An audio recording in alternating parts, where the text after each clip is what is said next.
Financial Action Task Force, the global terror financing watchdog's Special International Cooperation Review Group, will begin its two-day virtual meeting to discuss Pakistan's progress when it comes to terror financing. The group includes countries like China, India, the US and the UK.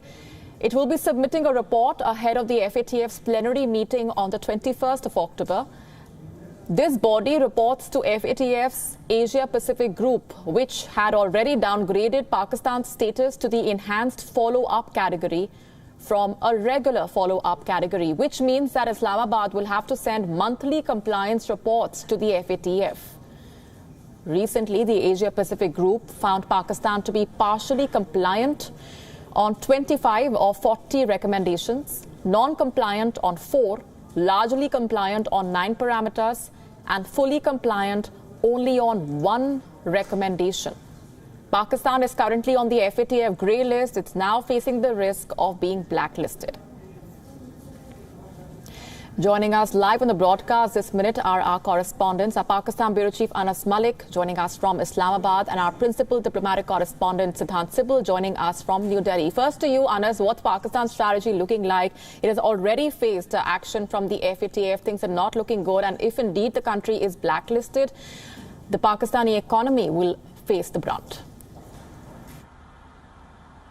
Well, for now, the chances of Pakistan being blacklisted are pretty grim and pretty dim because, remember, Pakistan needs less than 2 votes to be downgraded from the currently withheld grey list. As we speak, the International Cooperation Review Group, or the ICRG's meeting, is currently ongoing. This review group is Pakistan-specific of the Asia-Pacific Group. It has 7 countries, namely India, China, USA, UK, France, Germany and New Zealand.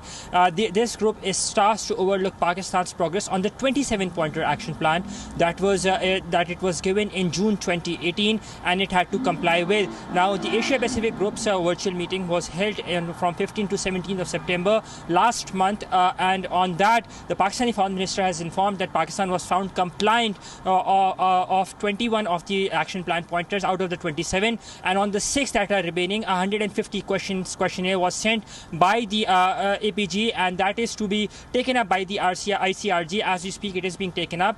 Pakistan will be responding to that, and in view of that, ICRG will be compiling a report that will be presented in the FATF plenary. So all in all, a very important meeting of the ICRG that is currently ongoing, which will decide the fate of Pakistan being currently withheld in the grey list or not, being downgraded or being upgraded to the white list, upon which report that would be decided, and it would be decided in the FATF plenary that is to be held virtually from the 21st of October until the 23rd of October. Yes, Molly. Right. To you, Siddhant. Now, FATF has found Pakistan fully compliant only on 1 recommendation.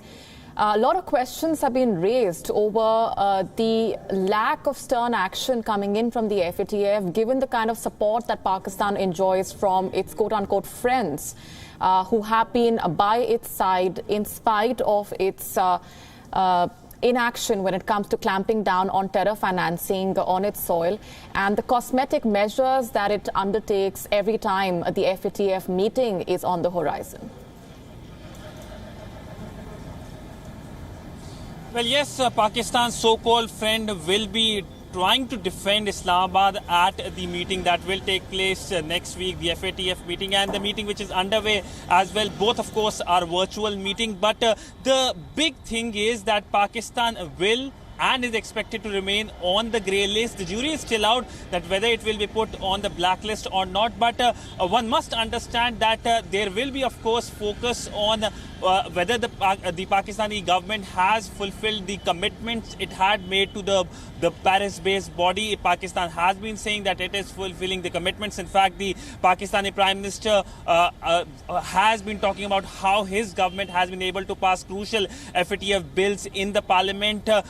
That, of course, were necessary, he has said in the parliament, or he said that means that Pakistan could be blacklisted if those bills weren't passed. And he has been blaming India, of course, for pushing Pakistan on the blacklist. He has also explained the meaning to his domestic audience, that how blacklisting means that the Pakistani economy will be completely destroyed. But one must also understand that globally now the focus is on countries who finance terrorism, because that is something that can be done. We have seen a global coalition, like-minded countries coming together to talk about it.